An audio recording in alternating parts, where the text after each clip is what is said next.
வணக்கம். வீராஸ் வாய்ஸ்க்கு உங்களை அன்புடன் வரவேற்கிறேன். நிறைய கேட்டிருந்தாங்க, இந்த 3 லட்சம் கோடி கேரண்டீடு கடன் மத்திய அரசு அறிவித்ததை பற்றி கேட்டிருந்தாங்க. அது என்ன சொல்கிறாங்கன்னா, guaranteed emergency credit line GECL அப்படின்னு சொல்கிறாங்க. 3 லட்சம் கோடி வரைக்கும் கொடுக்கலாம். யார் கொடுக்கலாம்? MLIன்னு சொல்கிறாங்க, மெம்பர் லெண்டிங் இன்ஸ்டிடியூஷன்ஸ். யாருன்னா பேங்க்கு, ஃபினான்ஷியல் இன்ஸ்டிடியூஷன்ஸ், NBFCs இவங்கெல்லாம் கொடுக்கலான்னு சொல்கிறாங்க.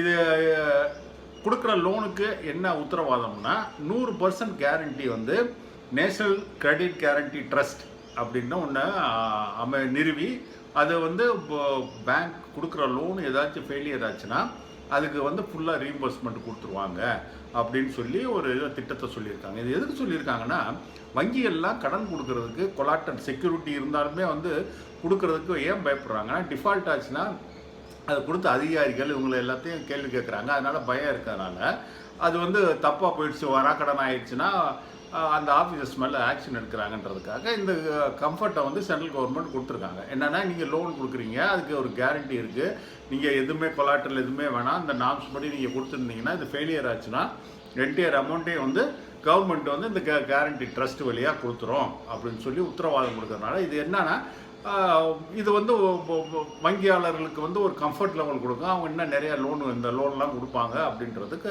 கவர்மெண்ட்டோட கணிப்பு. இது ஒரு நல்ல திட்டம் தான். இதோட நடைமுறைகள் என்னென்ன சொல்லியிருக்காங்கன்றதை பார்ப்போம். இது யார் யாருக்கு கொடுக்குறாங்கன்னா, ஏற்கனவே நீங்கள் கடன் வாங்கியிருக்கணும். புதுசாக கடன் வாங்குறவங்களுக்கு இந்த ஸ்கீம் கிடையாது. ஏற்கனவே நீங்கள் டேர்ம் லோன் வாங்கியிருக்கலாம், மிஷினரி வாங்க, இதெல்லாம் வாங்குறதுக்கு, ஆட்டோ வாங்க, கார் வாங்குறதுக்கு இதுக்கெல்லாம் வாங்கியிருக்கலாம். இல்லைன்னா ஒர்க்கிங் கேபிட்டலில் வாங்கியிருக்கலாம். இவங்களுக்கு எவ்வளோ வரைக்கும் இருக்கவங்களுக்கு இது எலிஜிபிள்னு சொல்கிறாங்கன்னா, நீங்கள் 25 கோடி ரூபா லிமிட் இருக்கவங்க வரைக்கும், அல்லது 100 கோடி ரூபா டேர்ன் ஓவர், வருஷத்துக்கு வந்து 100 கோடி ரூபா நீங்கள் வந்து வியாபாரம் பண்ணுறவங்களுக்கு இது எலிஜிபிள். 25 கோடி ரூபா, 100 கோடி ரூபா டேர்ன் ஓவர், 25 கோடி ரூபா லிமிட்டு. இதில் எவ்வளோ 20% கொடுத்தாங்கன்னா எவ்வளோ வரும்? 5 கோடி ரூபா வரும். இதுதான் மேக்ஸிமம் லிமிட்டு அதில் கொடுக்கக்கூடியது. இதை எப்படி கொடுப்பாங்கன்னா, இந்த GECL சொல்கிறாங்களா, இவங்க வந்து இந்த 3 லட்சம் கோடி பேங்க்கெலாம் கொடுக்குறது வரைக்கும் இது இந்த ஸ்கீமாக ஆப்ரேஷனில் இருக்குது. இது எப்போ இருந்து ஆப்ரேஷனில் இருக்குன்னா, 23/5/2020 31/10/2020 வரைக்கும் இல்லாட்டினா இந்த 3 கோடி ரூபா 3 லட்சம் கோடி ரூபா என்னைக்கு வந்து அந்த இலக்கு அடையுதோ அன்னைக்கு வரைக்கும் இந்த ஸ்கீம் வந்து ஆப்ரேஷனில் இருக்கும். இதில் என்னென்னா, எக்ஸிஸ்டிங் கஸ்டமர் தான், புது கஸ்டமருக்கு கிடையாது. இன்னொன்று என்ன சொல்கிறாங்கன்னா, உங்கள் வங்கி கணக்கு வந்து நீங்கள் கடன் வாங்கியிருந்தீங்கன்னா, ஏற்கனவே கடன் வாங்கியிருந்தீங்கன்னா இது வந்து ரெகுலராக இருக்கணும், இல்லைன்னா SMA 1 இருக்கணும், இல்லைன்னா SMA 0 இருக்கணும்.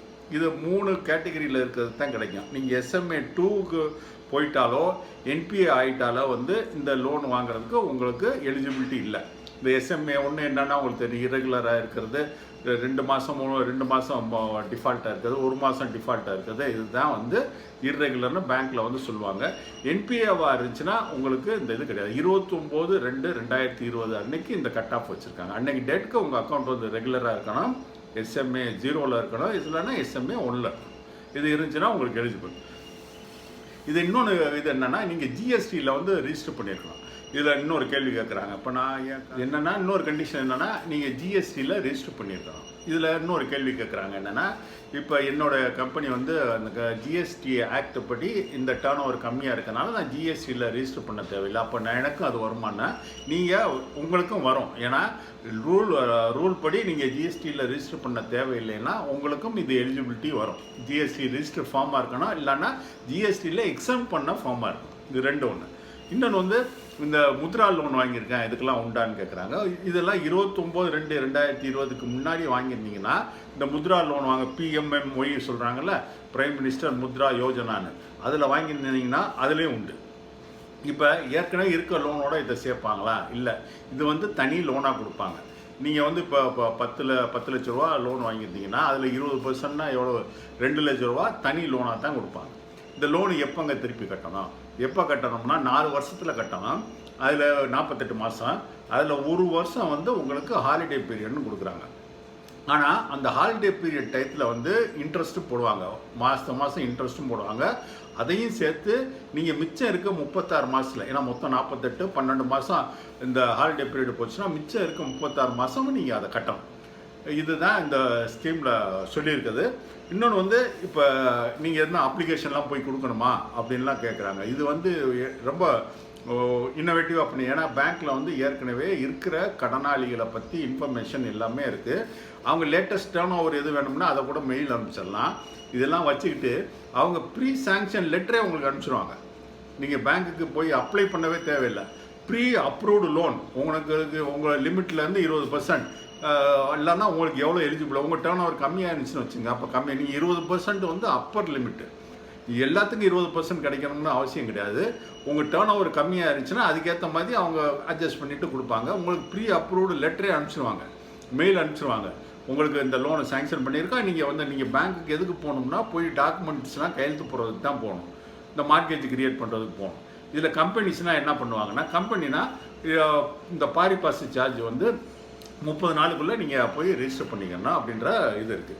இது என்ன, இப்போ நிறையா பேர் லோன் கொடுத்துருந்தாங்கன்னு வச்சுங்க, 2-3 பேங்க்கில் லோன், இது கொஞ்சம் பெரிய கடனாளிகளுக்கு பிறந்தோம் வாங்கியிருந்தாங்கன்னா அவங்க ஒவ்வொரு பேங்க்லேயும் வாங்கியிருக்க லோனில் 20% வாங்கிக்கலாம்.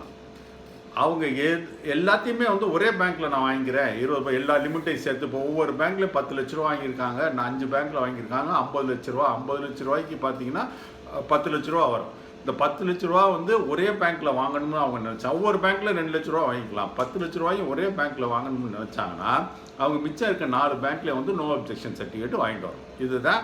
இல்லைன்னா அவங்களுக்கு அது தேவையில்லை, ஒரே பேங்க்கில் வாங்குறாங்கன்னா தேவையில்லை.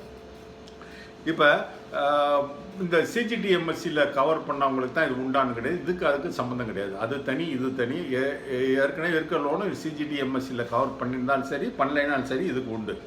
இப்போ இன்ட்ரெஸ்ட் ரேட் எவ்வளோ சொல்கிறாங்கன்னா, பேங்க்கெல்லாம் சேர்ந்து என்ன சொல்லியிருக்காங்க, 7.75% இந்த லோன் கொடுக்குறோன்னு சொல்கிறாங்க. ஆனால் மந்த்லி காம்பவுண்டிங். கவர்மெண்ட் எவ்வளோ கேப் ஃபிக்ஸ் பண்ணியிருக்காங்கன்னா 9.25க்கு மேலே கொடுக்கக்கூடாது பேங்க்கு. என்பிஎஃப்சி வந்து 14%க்கு மேலே கொடுக்கக்கூடாதுன்னு சொல்லியிருக்காங்க. இது வந்து நீங்கள் வேறு ஏதாச்சும் சப்சிடி வாங்கியிருந்தீங்க, வேறு ஏதாச்சும் கவர்மெண்ட் ஸ்கீமில் சப்சிடி வாங்கியிருந்தீங்கன்னா இது எலிஜிபிள்னா நீங்கள் சப்சிடி ஸ்கீமு தனி, இது தனி, இதுக்கு சம்மந்தம் இல்லை. இருந்தாலும் இதுக்கு உங்களுக்கு எலிஜிபிலிட்டி உண்டு. ரீபேமெண்ட் பற்றி பார்த்துட்டா இதில் இன்னொரு முக்கியமான கேள்வி, இப்போ கேரண்டி கொடுக்குறாங்கல்ல இந்த ட்ரஸ்ட்டு, அவங்களுக்கு வந்து கேரண்டி ஃபீ பே பண்ணுமா அப்படின்னு கேட்குறாங்க. ஏற்கனவே சிஜிடிஎம்எஸ்சியில் நீங்கள் வாங்கியிருந்தீங்கன்னா என்ன பண்ணுவாங்கன்னா, முதல்ல கொடுக்குறப்போ 1% போடுவாங்க, அப்புறம் வந்து 0.5% போடுவாங்க, வருஷம் இதை டெபிட் பண்ணுவாங்க. இதில் அந்த இது கிடையாது, கேரண்டி ஃபீ கிடையாது. இது ஒரு பெரிய அட்வான்டேஜ். இது அடிஷ்னல் கொலாட்ரல் கொடுக்கணும்னாலும் அதுவும் தேவையில்லை, ஏற்கனவே இருக்க கொலாட்ரலே போதும். இதில் வங்கியாளர்களுக்கு என்ன ஒரு பெரிய கம்ஃபர்ட் ரிசர்வ் பேங்க்கும் உங்களும் கொடுத்துருக்காங்கன்னா, நீங்கள் இதில் கொடுக்குற லோன் எல்லாமே ரிஸ்க் வெயிட் வந்து 0. அப்படின்னா என்ன உங்களுக்கு புரிகிற மாதிரி என்னென்னா, இந்த லோன் கொடுக்குறதுக்கெல்லாம் பேங்க் வந்து தனியாக கேபிட்டல் வந்து புதுசாக உயர்த்த தேவையில்லை. இதுக்கு ரிஸ்க் வெயிட்டை வந்து 0ன்னு வச்சுட்டதுனால பேங்க்குக்கு வந்து பெரிய அட்வான்டேஜ் என்னென்னா, ஒன்று வந்து ரிஸ்க் வெயிட்டு 0, அதனால் அவங்களுக்கு இந்த கேபிட்டல் இதெல்லாம் ப்ராப்ளம் வராது.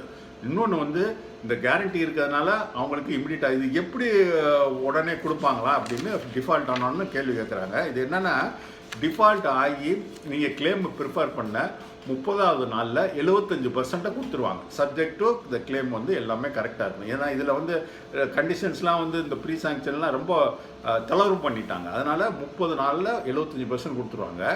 மிச்சம் 25% எப்போ வரும்னா, நீங்கள் இந்த ரெக்கவரி ஆக்ஷன் எல்லாம் எடுத்து மற்ற லோனுக்கு சேர்த்து ரெக்கவரி ஆக்ஷன்லாம் எடுக்கிறீங்களா, கொலாட்டர்லாம், அப்போ எடுக்கிறப்ப மிச்சம் இருக்க 25% அப்போ கொடுத்துருவாங்க. இது வந்து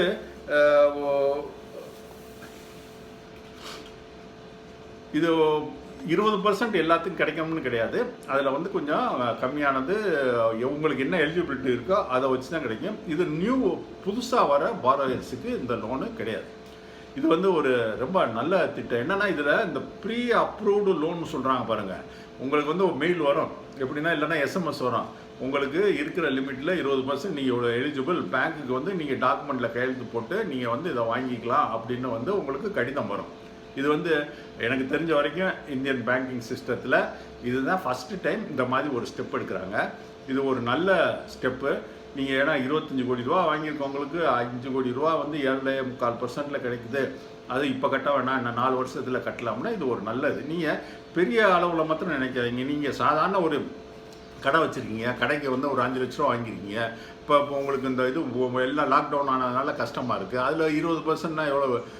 1 லட்ச ரூபா. 1 லட்ச ரூபா இன்றைக்கி கிடச்சின்னா உங்களுக்கு சம்பளம் போடுறதுக்கோ கடையை சரி பண்ணுறதுக்கோ இதெல்லாம் நீங்கள் இப்போ கட்ட போகிறது எப்போ? 4 வருஷம் 1 வருஷம் கழிச்சு அப்புறம் 4 வருஷம். ஆனால் கையில் பணம் இருந்துச்சுன்னா கட்டிக்கிட்டே இருங்க. ஏன்னா இந்த கூட்டு வட்டி ஆச்சுன்னா அது வந்து உங்களுக்கு ரொம்ப பர்டனபிள்.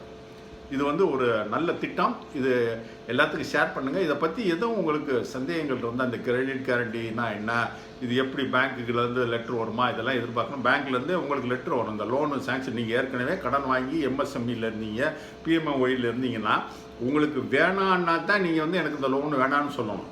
உங்களுக்கு தேவைன்னா அவங்களுக்கு ப்ரீ அப்ரூவ் லெட்டரே கொடுத்துருவாங்க. நீங்கள் பேங்க்கில் போய் என்றைக்குன்னு டேட்டு கேட்டுட்டு போய் கையெழுத்து போட்டால் லோனை வாங்கிக்கலாம். இதுதான் இதில் இருக்க ஒரு நல்ல ஸ்கீமு. இதை எல்லாத்துக்கும் ஷேர் பண்ணுங்கள். என்னோடய சேனலுக்கு சப்ஸ்கிரைப் பண்ணுங்கள்.